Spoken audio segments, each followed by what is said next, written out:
السلام علیکم ورحمۃ اللہ وبرکاتہ۔ الحمد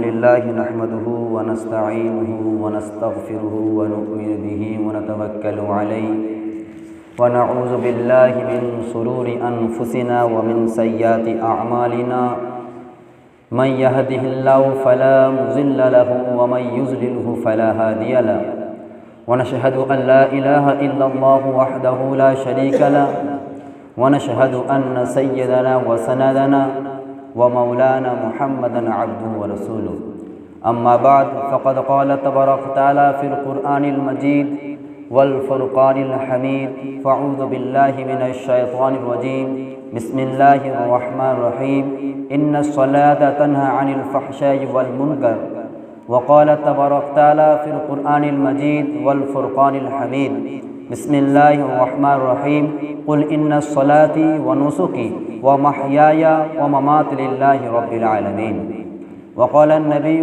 صلى الله عليه وسلم من ترك الصلاة متعمدا فقد كفر وقال النبي صلى الله عليه وسلم ركعة الفجر خير من الدنيا وما فيها صدق الله رسوله النبي الكريم۔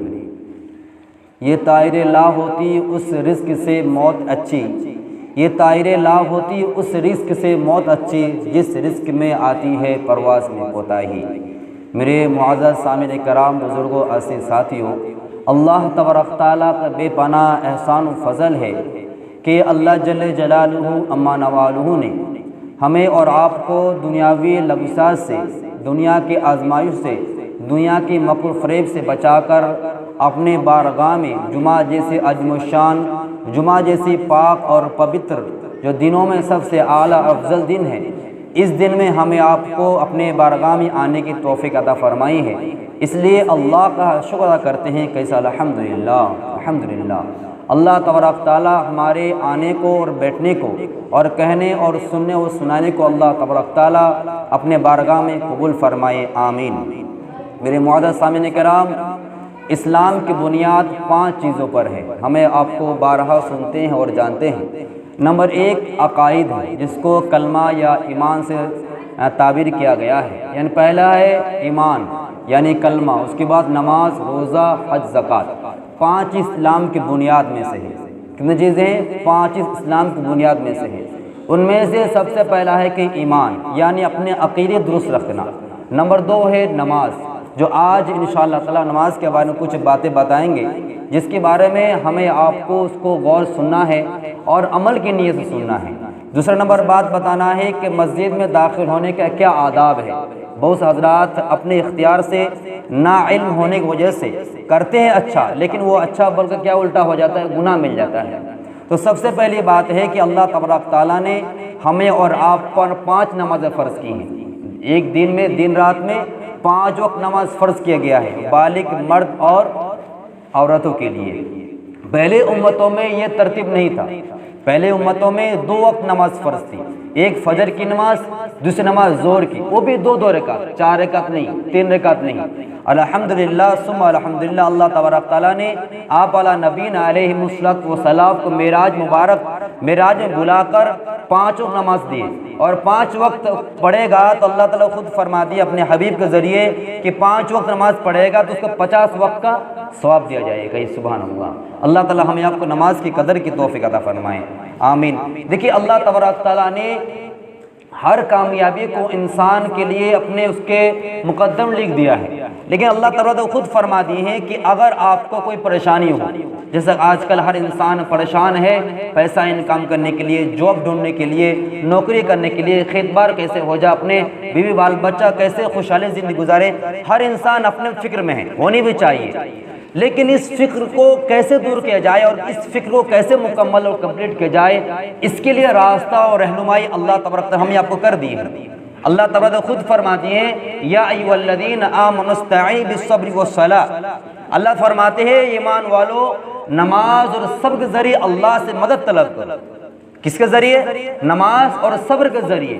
نماز اگر پڑھے گا انسان اپنے حاجتوں کو، اپنے لغزشات کو، اپنے کمزوری کو، اپنے دکھ کو، اپنے دھڑکن کو اللہ سے ظاہر کرے گا، قسم خدا کی آپ لکھ کے رکھ لیجئے، وہ تمام مصیبتیں، وہ تمام پریشانیاں بالکل حل ہو جائیں گی۔ لیکن تب ہوگا جب کیا ہے اس مصیبت پر صبر کریں گے اور اللہ پر توکل کریں گے۔ اس لیے علماء اور بزرگ دین کا قول یہی ہے، فرماتے یہی ہے کہ ہمیشہ دعا یہ کرنا چاہیے کہ اللہ تعالیٰ تو جس طرح مجھے رکھنے پر راضی ہے اسی پر مجھے راضی ہونے کی توفیق عطا فرما، ورنہ ہم اور اب کیا کرتے ہیں، ذرا سی ادھر ادھر ہو جائے تو ہم ناشکری کرنے پر اٹھ جاتے ہیں۔ تو کہنے کا مقصد آج یہ ہے کہ آج نماز ایسی چیز ہے، ایسی قیمتی دولت ہے کہ تمام چیزوں کے لیے دار و مدار ہے، وہ ڈیپینڈ کرتا ہے نماز کے اوپر۔ ہم اور آپ کو یقین ہے کہ ہمیں آپ کو مرنا ہے، قبر کی گود میں سونا ہے، قبر گود میں سونا ہے، وہ قبر خواہ کیڑے مکوڑے گھر بنائے یا کیا ہے جنت کا باغ اور ٹکڑا بنائے، ہمارے اور آپ کے اعمال کی طفیل میں ہے۔ جیسے اعمال ہوگا ویسے اس کا نتیجہ ہوگا۔ کوئی ایسا انسان نہیں کہ مرنے کا انکار نہیں کر سکتا، سب نفس کو مرنا ہے، کل نفس ذائقۃ الموت۔ اس قبر میں جائیں گے سب سے پہلے کیا ہوگا، نماز کے بارے میں سوال ہوگا۔ نماز میں روز محشر کے جا گوداز بوت اول پوچھے نماز بوت، سب سے پہلے نماز کے بارے میں سوال ہوگا۔ اگر نماز درست نکلی آئی تو تمام اعمال کیا وہ درست ہوں گے، اور اگر نماز میں ہی گاڑی پھنس گیا تو پھر آگے چلنا بہت مشکل ہو جائے گا۔ ہم آپ کو معلوم ہے کہ کوئی متقی بغیر نماز کی متقی ہو ہی نہیں سکتا، کوئی ولی نماز بغیر ولی نہیں ہو سکتا، کوئی انبیاء کوئی رسول کوئی نبی نماز بغیر ولی اور انبیاء نبی ہو ہی نہیں سکتا، کوئی امام کوئی مفتی نماز بغیر مقتدی امام نہیں بن سکتا ہے۔ نماز ہے ایسی دولت جس سے اللہ کا قرب حاصل کرتا ہے، اللہ کو رضا اور اسے خوشنودی حاصل کرتا ہے۔ میرے معزز سامعین کرام، حضور پاک صلی اللہ علیہ وسلم ارشاد فرماتے ہیں، قرآن میں اللہ تعالیٰ فرماتے ہیں ان الصلاۃ تنہی عن الفحشاء والمنکر، اللہ فرماتے ہیں گارنٹی دے رہے ہیں، وعدہ دے رہے ہیں، کسی اور کی بات ہو تو ہم دیواروں پھینک سکتے ہیں، مان سکتے ہیں نہیں مان سکتے ہیں، انکار کر سکتے ہیں یا قبول کر سکتے ہیں، ہمارے و آپ کو چوائس پر ڈیپینڈ کرتا ہے۔ لیکن جب باری آتی ہے اللہ تبارک تعالیٰ کا، جب باری آتے ہیں آقا دو جہاں رسول اللہ صلی اللہ علیہ وسلم کی، تو ہمیں آپ کو دل و جان سے قبول کرنے چاہیے۔ اللہ فرماتے ہیں ان الصلاۃ تنہی عن الفحشاء والمنکر، کہ یقیناً نماز بے حیائی اور گناہ کاموں سے کیا ہے روکتی ہے، ولا ذکر اللہ اکبر، اور اللہ تبارک ذکر بہت ہی عظیم بہت ہی بالا تر ہے، بہت ہی بڑی چیز ہے۔ تو اس پہ ہمیں آپ کو غور کرنا ہے کہ ہم اور آپ پانچ وقت پابند نماز پڑھ رہے نہیں پڑھ رہے۔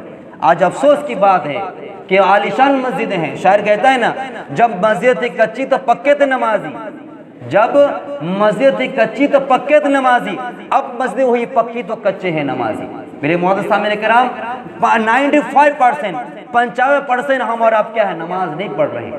5% نماز پڑھتے ہیں، وہ بھی 3% گھر میں اور 2% مسجد میں، وہ بھی ایک رکعت ختم ہونے کے بعد شور و شغب سے مسجد داخل ہوتے ہیں۔ کیا کر رہے ہیں؟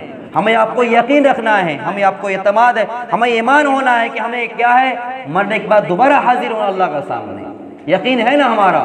تو اس یقین کو مضبوط کرنے کے لیے کیا ہے ہمیں آپ کو نماز کے پابندی کرنا ہے۔ بار بار کہا جاتا ہے بھائی وقت دیا جائے گا نماز کے بعد 5 منٹ، تو رکنا چاہیے نا، نماز پڑھنے منع کرنا ہے، بولا کہ 5 منٹ دیا اس میں ڈسٹرب ہوتا ہے، سمجھتے نہیں ہیں۔ وقت دیا جائے گا 5 منٹ، اتنا دھڑ کرنے کی کیا ضرورت ہے؟ 10 منٹ ٹائم دیا جائے گا، کسی کو ضرورت ہو 10 منٹ، کوئی مسئلہ نہیں ہے۔ خیر اللہ خیر فرمائے، اس کو بار بار ذہن میں رکھیں انشاءاللہ۔ میں جب تک رہوں انشاءاللہ، اگر گھر چلا کے مسئلہ الگ ہے، لیکن جب تک میں رہوں گا انشاءاللہ کچھ نہ کچھ بولوں گا، اور 5 منٹ ٹائم دیا جائے گا، اس کو سب اپنا ڈائری میں لکھ کے رکھ لیں، غلطی نہ کریں۔ خیر کیا بتا رہا تھا کہ نماز ایسی دولت ہے جو اللہ کا قرب حاصل کرتا ہے، اللہ تبارک تعالیٰ کا قرب حاصل کرتا ہے، اور اللہ تبارک تعالیٰ گارنٹی ہے کہ نماز کیا ہے گناہ کاموں سے اور غلط کام سے روکے گی نماز۔ اگر ہم اور آپ نماز پڑھ رہے ہیں اور گناہ کام کر رہے ہیں، اگر ہم نماز پڑھتے ہیں غیبت کر رہے ہیں، اگر نماز پڑھ رہے ہیں گانا سن رہے ہیں، نماز پڑھ رہے ہیں دھوکہ دے رہے ہیں، تو ہمارے ذمہ داری ہے کہ نماز کو درست کریں، نماز کو صحیح کرے، وضو صحیح کرے، غسل صحیح کرے، اپنے کاروبار اپنے تجارت اپنے ویبسا پر جتنا چیزیں ہیں تمام جو نماز پر ڈیپینڈ کرتا ہے، نماز کو دلال کرتا ہے، اس کو ہم صحیح کریں۔ ایک علماء نے فرمایا قیمتی بات بتائیں، کہتے ہیں کہ نماز بہت سارا سوال ہوتا ہے کہ نماز میری قبول ہو رہی نہیں ہو رہی کیسے معلوم چلے گا؟ ایک قیمتی بات بتائیں کہ اگر ظہر پڑھ لیا، یہ مثال جمعہ کا نماز پڑھ لی ہے، عصر کی نماز اگر ہمیں توفیق ہو گئی تو سمجھ لے کہ الحمدللہ میری جمعہ کی نماز قبول ہو چکی ہے۔ ایک نقطہ نظر ہے، اللہ جانتا ہے، انسانی خیالات پر ہے، یقین بھی کر سکتے فائدہ ہوگا نہ یقین وہ الگ چیز ہے، لیکن علماء نے ایک ترتیب نکالے، اگر ہمارا نماز قبول ہو رہی نہیں ہو رہی ہے، اس کا ایک پس منظر ہے کہ عصر پڑھی ہے، عصر کے بعد مغرب اگر مجھے توفیق مل گئی، مغرب پڑھی، عشاء کی نماز توفیق مل گئی، تو ہمیں آپ کو غور کرنا ہے کہ پچھلے نماز ہمارے الحمدللہ قبول ہو چکی ہے۔ اسی طرح نماز پڑھنے کا فائدہ بہت سارے ہیں، اس سے کیا ہوتا ہے؟ گناہ بالکل دھل جاتے ہیں۔ جیسے ایک واقعہ آتا ہے، حضور پاک صلی اللہ علیہ وسلم ٹھنڈی کے موسم، پتجھڑ کے موسم میں ایک درخت کے پاس گئے، پتے جھڑ رہے تھے اور پکڑے اور ہلانے لگے اور پتے جھڑنے لگے، تو آپ صلی اللہ علیہ وسلم عرض کیا صحابہ کو، میں نے اس طرح کیوں کہ معلوم ہے؟ کہتے نہیں۔ آپ صلی اللہ علیہ وسلم فرماتے ہیں جب مسلمان بندہ جب نماز پڑھنے وضو کرتا ہے اور 5 وقت نماز پابندی سے پڑھتا ہے تو اس کے گناہ اس طرح پتے کی طرح جھڑ جاتے ہیں اور اس کے تمام پچھلے اللہ تعالیٰ اس کو معاف فرما دیتے ہیں۔ میرے مولانا سامنے کرام، باوضو اگر ہم قدم بڑھاتے ہوئے آئیں گے تو دائیں قدم ایک نیکی اور بائیں قدم ایک گناہ معاف ہوتے رہیں گے، سبحان اللہ۔ اور اسے بھی فضیلت دیا گیا کہ جس طرح انسان احرام باندھ کر حج عمرہ کرنے کے لیے جاتا ہے، طواف کرتا ہے، جتنا ان کو ثواب ملتا ہے، تو کوئی باوضو گھر سے آتا ہے قدم بڑھاتے ہوئے تو اتنا اس کو کیا ہے؟ احرام باندھنے کا اور طواف کرنے کا اس کو مکمل ثواب ملتی ہے، سبحان اللہ۔ یہ فضیلت ہمیں آپ کو مسجد آنے کے لیے۔ اور نماز اگر کوئی چھوڑتا ہے، العہد بیننا وبین الصلاۃ فمن ترک فقد کفر، ہمارے اور منافقوں کے درمیان ایک عہد ہے، ایک کانٹیکٹ ہے، ایک دیوار ہے، وہ کیا ہے؟ نماز ہے۔ بس جس شخص نماز کو ترک کیا وہ ہم میں سے نہیں ہے۔ میرے مولا صاحب مل کر وہاں پر غور کریں، اپنے گریبان میں جا کر دیکھیں کہ ہم کیا کر رہے ہیں، ہمیں کیا کرنا چاہیے۔ اور ایک جگہ حضور پاک صلی اللہ علیہ وسلم ارشاد فرماتے ہیں من ترک الصلاۃ متعمدا فقد کفر، جس شخص نماز کو جان بوجھ کر کیا، ترک کیا، چھوڑ دیا، وہ کیا ہے؟ کافر ہو جاتا ہے۔ بہت سارے علماء کرام، بہت سارے کیا ہے صحابہ کرام کا قول یہی ہے کہ جو شخص نماز کو جان کو چھوڑ دیتا ہے وہ ایمان بھی دوبارہ لائے، کلمہ اشہد ان لا الہ الا اللہ واشہد ان محمد عبدہ ورسولہ پڑھے اور دوبارہ اگر شادی شدہ ہے دوبارہ نکاح کرے گا۔ لیکن جمہور کا قول ہے، احسان مانے امام ابو حنیفہ رحمۃ اللہ علیہ کا، کہتے کہ انسان وہ کافر نہیں ہوگا، مسلمان رہے گا، لیکن توبہ استغفار کرنا پڑے گا قضا اٹھانے کے ساتھ ساتھ۔ لیکن آج ہم دیکھتے ہیں موبائل میں الارم میں سیٹنگ نہیں کرتے ہیں، بے فکر ہو جاتے ہیں کہ نہیں نماز پڑھنا ہی نہیں ہے۔ ایک تو گناہ لے رہے کہ خود ارادہ کر رہے ہیں، ایک ہے کہ سونے کے نیند کے غفلت میں کیا سو گئے، نیند غفلت میں سو کے وہ الگ مسئلہ ہے، لیکن الارم لگا کر سوئے ہیں تو یہ ارادہ ہے کہ ہاں اٹھنے کا چانسز ہے، کوشش کر رہا ہے، سو کر رہ گئے الگ مسئلہ ہے۔ لیکن جان بوجھ کر الارم میں سیٹنگ نہیں کرتے کہ مجھے نماز ہی نہیں پڑھنا ہے، یہ بہت غلط چیز ہے، کیونکہ اسلام کفر اور اسلام کے درمیان ایک دیوار ہے، وہ کیا ہے؟ نماز ہے۔ اسی لیے اس جمعہ میں ہمارا عہد کریں، پکا ارادہ کریں کہ انشاءاللہ تعالیٰ 5 وقت پابند نماز پڑھیں گے انشاءاللہ تعالیٰ، انشاءاللہ تعالیٰ۔ چند باتیں مختصر 5-7 منٹ ہے۔ مسجد میں بہت سارے داخل ہوتے ہیں، لیکن کچھ غلط فہمیاں ہے یا کچھ ثواب سے شاید اگر کوئی کرتے ہیں عمل، جو بات بتانے والا ہوں تو بہت اچھی بات ہے، لیکن نہیں کرتے تو عمل کرنے کی کوشش کرے۔ اللہ تعالیٰ ہمیں آپ کو عمل کی توفیق دے۔ نمبر 1، جب مسجد داخل ہونے کے آداب اور رعایت کریں۔ مسجد داخل ہونے آداب کیا ہے؟ جہاں پر چپل کھلا جاتا ہے اس جگہ پہ آپ ہمارا چپل کھولیں۔ چپل پہننے کا آداب سنت یہی ہے کہ دائیں قدم پہنے اور بائیں قدم سے کھولیں، جس طرح کپڑے میں اس طرح ہے، کرتا ہو یا موزہ ہو، لنگی ہو، کوئی بھی ہو تو دائیں طرف سے پہلے شروعات کرنا ہے داخل ہونے کے وقت۔ تو اسی طرح جب ہم مسجد داخل ہو تو پہلے جب چپل کھولیں تب بائیں قدم کو کھول دیں چپل، پھر چپل پر بائیں قدم رکھیں اور دائیں قدم کا جو چپل پہنے ہوئے ہیں دائیں قدم کھول دیں اور ڈائریکٹ مسجد میں داخل پیر رکھیں، ڈائریکٹ مسجد دائیں قدم رکھیں اور دائیں قدم رکھتے ہی دعا پڑھنا ہے بسم اللہ وعلی رسول اللہ صلی اللہ علیہ وسلم اللہم افتح لی ابواب رحمتک۔ اس کو یاد نہ ہو تو مکتب اچھے سے یاد کروا سکتے ہیں۔ تو مسجد داخل ہونے کا دعا آپ پڑھ لیں، پڑھنے کے بعد مسجد داخل ہو مہربانی کر کے زور سے سلام نہ کریں، بہت زیادہ سلام کرتے، میں خود کنفیوز ہوا یہ 2-4 دن پہلے، ایک حضرت آئے السلام علیکم، قرآن تلاوت کر رہا تھا، بند کیے وعلیکم السلام ورحمۃ اللہ، پھر پڑھنے لگا، پھر ایک حضرت آئے السلام علیکم، پھر بند کیے، پھر وعلیکم السلام، تو قرآن پڑھنا گول ہو گیا۔ تو اسی لیے اگر کوئی حضرات آتے ہیں تو بس اتنا کہہ لیں بسم اللہ وعلی ملت رسول اللہ صلی اللہ علیہ وسلم، بس کافی ہے۔ اگر وہ سلامی کرنا ہے تو اتنی آواز سے کم، اتنی ہلکی آواز سے کرے کہ بس صرف خود سن سکے اور فرشتہ کا آواز پہنچ جائے۔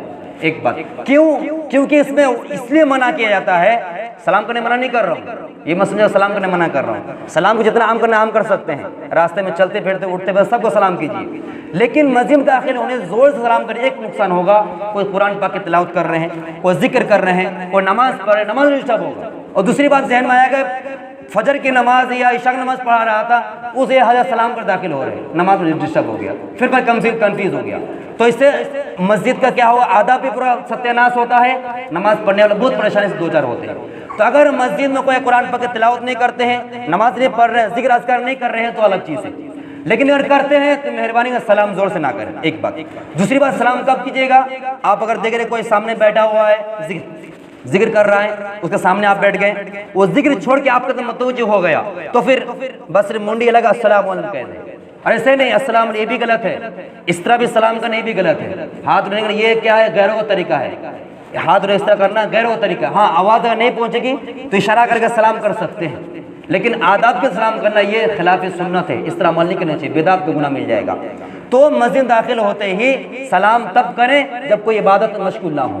دوسری بات، تیسرا نمبر ہے کہ جب مسجد داخل ہو جائیں تو ڈبل کا ڈبل ثواب ملے گا۔ ایک ہے کہ نماز سے پہلے مسجد داخل ہوتے ہی ہمارا آپ کیا کریں، اعتکاف کا نیت کریں۔ کس کا نیت؟ اعتکاف کا۔ اعتکاف تین کوالٹی، ایک نظر ماننا واجب اعتکاف، ایک سنت الکفایہ ایک اعتکاف جو رمضان میں کرتے ہیں، تیسرا اعتکاف کیا نفل اعتکاف ہے، تو جب تک باوضو مسجد میں بیٹھے رہے گا تب تک آپ کو ثواب دگنا ملے گا۔ تیسرا نمبر، ہمارا 90% غلط کرتے ہیں۔ تیسرا نمبر کیا ہے؟ چوتھا نمبر ہو گیا، چوتھا ہمارے غلط کرتے ہیں کہ وقت دیکھتے نہیں اور جا کر سنت کے پابند نہیں رہتے ہیں۔ پہلی بات ہے کہ سنت تو ہمیں اب کیا کرنا ہے، گھر میں پڑھ کے آنا چاہیے، پھر اگر مسجد میں پڑھ لیتے ہیں تو آپ سے درخواست ہے کہ وقت دیکھ کر پڑھیں، وقت دیکھ کر پڑھیں، دیکھیں کہ ہاں 5 منٹ باقی یا نہیں ہے۔ اور دوسری بات، اگر وقت نہ ہو، ظہر کا مسئلہ یہ ہے کہ آپ کیا کریں، ظہر کے 4 رکعت سنت کو چھوٹ جاتی ہے تو ظہر کے 4 رکعت فرض کے بعد 2 رکعت سنت کے بعد وہ 4 رکعت ادا کریں، وہ چھوڑ دیتے ہیں نہیں، وہ بھی سنت مؤکدہ ہے، اگر جان بوجھ کر چھوڑ دیتے ہیں بغیر عذر کے آپ سخت گناہگار ہوئیے گا، کیونکہ سنت مؤکدہ ہے۔ جیسے کہ فجر کے 2 رکعت سنت مؤکدہ ہے، ظہر سے پہلے 4 رکعت سنت مؤکدہ ہے، ظہر کے فرض کے 2 رکعت سنت مؤکدہ ہے، مغرب کے بعد 2 رکعت سنت مؤکدہ ہے، ضروری ہے پڑھنا ہے، بغیر عذر چھوڑیے گا گناہگار ہوئیے گا۔ عشاء کے بعد 2 رکعت سنت مؤکدہ چھوڑیے گا گناہگار ہوگا، لیکن عصر سے پہلے کے 4 رکعت، عشاء سے پہلے کے 4 رکعت ثواب بہت زیادہ ہے۔ سنت غیر مؤکدہ پڑھنا چاہیے پڑھ سکتے ہیں، نہ پڑھنا چاہیے نہیں پڑھ سکتے ہیں۔ اور مختصر یہ کہ فجر کے بارے میں، فجر کا اگر آپ کو یقین ہے، بہت سارے ایک حضرات نے کیا کیا، سلام پھرنے وقت ہے شامل ہو سکتے تھے لیکن سوچتے کہ سلام پھر آپ کیا سنت پڑھنا ہے، وہ جو لمحات اگر آپ شامل ہو جاتے ہیں آخری میں ہی تو پورے زندگی نفل پڑھنے سے بڑھ کر وہ اجر ملے گا، کیونکہ فرض کا مقام پورا ہائی لیول ہے۔ تو کہنے کا مقصد ہے کہ فجر کے وقت جب داخل ہوں، نمبر 1 وقت دیکھیں، نمبر 2 کیا ہے، اگر فجر کی جماعت شروع ہو رہی ہے، آپ کو یقین ہے، غور سنیے گا، آپ کو یقین ہے کہ جماعت میں شامل ہو جائیں گے، ہم جماعت چھوٹی کے نہیں، سلام امام سے نہیں پھریں گے، تو آپ کو کیا کریں، اب کیا سنت پیچھے پڑے، دور میں رہتے آگے سب نہیں، اگر 1 منٹ بھی وقت باقی پھر بھی آپ پیچھے پڑیں، کیونکہ ڈسٹرب ہوتا ہے نماز پڑھنے میں، پریشانی ہوتی ہے۔ اور ایک بات، اور آگے بات ہے کہ اگر مسجد آنے کا بہت سے حضرات نماز پڑھنے کے بعد خیال ہوتا ہے دکان کا، کھیت کا، مارکیٹ کا، ادھر ادھر خیالات ہوتے رہتے ہیں، وہ انسانی فطری چیز ہے، وہ کیا ہے 90% کیا ہم اور آپ 24 گھنٹے میں 23.5 گھنٹہ دنیا میں لگے رہتے ہیں، وہ اپنا معاملہ ہے، وہ ہونی بھی چاہیے، دنیا میں لگے رہنے بھی چاہیے، لیکن ہم جو آدھا گھنٹہ 1 گھنٹہ مسجد آتے ہیں اس میں درمیان کچھ فرق ہونی چاہیے۔ نماز خیالات ہوتا ہے نا، سب کا صرف میرا ہوتا ہے نا، سب کا ہوتا ہے، سب کے خیالات نماز میں ہوتی ہے، تو ان میں سے پہلا کیا کریں ہم، نماز جب مسجد داخل ہو، نماز شروع کرنے سے پہلے آپ کچھ دیر مسجد بیٹھ جائیں، فوراً نماز نہ شروع کریں، فوراً نماز شروع نہ کریں، مسجد میں بیٹھ کے قرآن پاک کی تلاوت شروع کریں، 10-20 مرتبہ استغفار پڑھ لیں یا کچھ ذکر اذکار کر لیں، کہ کوئی بھی ہو، مرد ہو یا خواتین حضرات ہو، کوئی بھی ہو، سب کے لیے ہے۔ کچھ دیر دنیاوی لغو ساتھ، دنیاوی چکروی اور نماز عبادت درمیان میں کچھ دیوار کر دیں عبادت کے ذریعے، اس کے بعد نماز پڑھیے گا تو آپ کو خیال میں قرآن پاک کی تلاوت رہے گا، یہ ذکر اذکار یا استغفار رہیں گے۔ آگے یہ ہے کہ مسجد داخل ہونے کے لیے آپ کیا کریں، سر کو چھپا کر رکھیں نماز ہونے سے پہلے۔ وہ جو 2.5 روپیہ 3 روپیہ ٹوپی ہے نا، مہربانی کر کے نہ پہنا کریں، بچوں کو بولتا ہوں کہ وہ جا کے قبرستان دفن کرے آ جائے گا، کیا ہے حضرت ہے، ہم جوتا خرید رہے ہیں 1000 روپے کا، 1200 روپے کا، اور ٹوپی پہنیں گے 2.5 3 روپے کا، کیا حال بنا کر رکھے ہیں ہم لوگ۔ اگر ٹوپی نہیں ہے تو مہربانی وہ ٹوپی نہ پہنا کریں، اسے ایک پھوٹی کوڑی ثواب نہیں ملے گا، میں آپ کو دے رہا ہوں، پھوٹی کوڑی ثواب نہیں ملے گا، جو لائے ان کو ثواب مل جائے گا، لیکن جو پہنے گا اس کو ثواب پھوٹی کوڑی نہیں ملے گا۔ کیوں؟ ہم بار بار بولتے ہیں نا اس کو پہن کے جا سکتے ہیں سسرال، شادی شدہ والے جس کا شادی نہیں ہوا ہے جو میرا طرح ہوگا، ماما گھر جا سکتے ہیں، خالہ گھر جا سکتے ہیں؟ نہیں، شرم لگتا ہے، اللہ کا شرم نہیں آتا ہے۔ ہمیں تو محسوس کرنا چاہیے بھائی کس قسم میں کھڑے ہو رہے ہیں، ہم اللہ کے قسم میں کھڑے ہو رہے ہیں۔ تو اسی لیے مہربانی کر کے جب نماز پڑھیں تو سر میں کوئی چادر رکھ لے، رومال رکھ لیں، اگر نہیں ہے تو وہ ٹوپی بغیر ٹوپی کی نماز پڑھے، اور دل میں خیال کر لے کہ اللہ میں تیرے رضا کے لیے پڑھ رہا ہوں، ٹوپی نہیں پہن رہا ہوں اس لیے کہ میرے تکبر گھمنڈ نہ ہو، لیکن اس کو عادت معمول نہ بنانے، یہ بھی سنت عمل ہے، اس کو نہیں ترک کرنا چاہیے۔ وہ چیز اور بہت سارے چیزیں ہیں جو انشاءاللہ وقت ملے گا تو بتاؤں گا۔ تو خیر کہنے کا مقصد ہے کہ وقت کیا ہے، دن رات میں بالغ مرد عورت کے لیے 5 وقت نماز فرض ہے۔ آج سب عہد کر جائے کہ جہاں کہیں بھی رہے 5 وقت نماز پابندی سے پڑھیں گے انشاءاللہ تعالی۔ انشاءاللہ اللہ تعالی ہمیں آپ کو 5 نماز پابندی سے پڑھنے کی توفیق عطا فرمائے، آمین وآخر دعوانا ان الحمدللہ رب العالمین۔